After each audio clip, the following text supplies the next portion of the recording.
Donc on va parler de macro. Et donc quand on crée une macro, donc tout simplement, il faut cliquer sur la petite icône qui est ici. Et donc on lui donne un nom.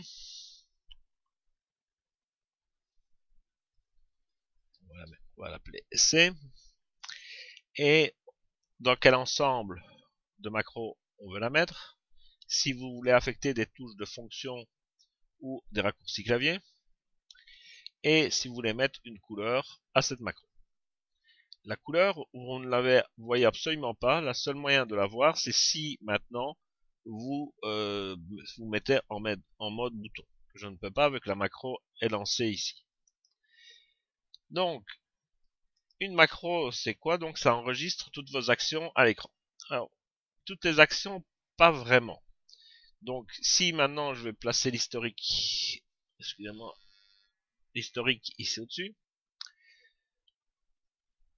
on se rend compte que si je clique ou bien les actions, donc je viens créer un nouveau calque et je vais avoir dans action, on voit qu'on a bien créé un nouveau calque.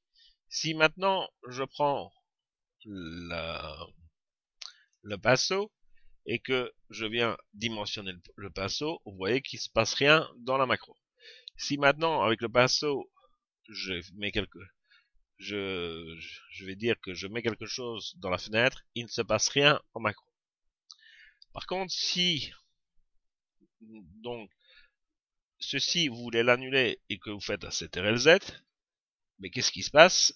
Là, on voit qu'on a eu bien une sélection de formes et le CTRL-Z n'a pas été, le retour arrière n'a pas été non plus enfin, tenu en compte. Si par contre, vous voyez que je prends la gomme est ici, là vous voyez par contre qu'on me dit bien que j'ai fait une sélection de gomme. Comme mon calque est verrouillé, je peux évidemment, et que l'autre est vierge, l'action de la gomme ne se fait rien. Mais vous voyez qu'on n'enregistre pas l'action de la gomme. Donc, ce que l'on enregistre en gros dans les macros, ce sont, si vous cliquez, par exemple, si je viens dupliquer le calque, là, voit qu'on vient bien dupliquer le calque. Si maintenant, je viens faire un filtre,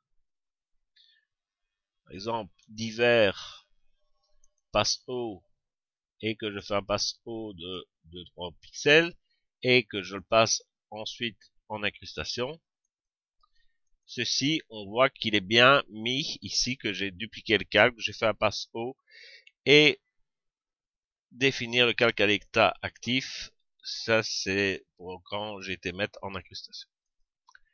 Donc, parfois les noms ne sont pas toujours très parlants, il faut cliquer sur la petite ici, donc c'est un calque et qu'on a mis en mode incrustation. Si il faut pour ce faire ceci. Je vais arrêter la macro ici, et donc on peut chaque macro se repositionner dessus et la relancer par le bouton play qui est là. Si maintenant dans ma macro je veux ajouter autre chose, je vais dire par exemple une courbe. Si maintenant je me dis j'ai oublié avant de faire mon passe haut de faire une courbe, je peux très bien retourner dans action et venir dire donc se dire je vais me mettre juste avant, quand j'ai eu dupliqué mon arrière-plan, même avant ça, allez, je vais me mettre ici, sur sélection de la gomme, et on va voir ici que je vais me remettre enregistré. Pour ce faire, je vais dans calque, je mets ici une courbe, allez, une courbe, et pour éclaircir, je ferme, je vais dans action, et j'arrête. Donc, vous voyez que donc ici, on a donc bien la courbe qui s'est mise au bon endroit. Avec les réglages. Réglages qu'on peut venir modifier si on en avait envie. Donc on peut reprendre la courbe et venir la remodifier si on reclique dessus. Anciennement, quand on commençait à réenregistrer, souvent c'était mis en dessous.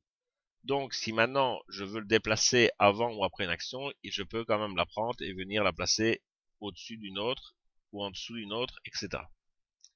Et je peux, si je clique ici, redéfinir les points que j'ai fait.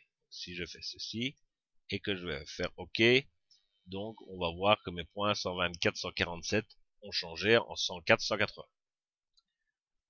Donc voilà, donc ça c'est pour vous montrer ce que la macro, comment modifier une macro après l'avoir enregistrée.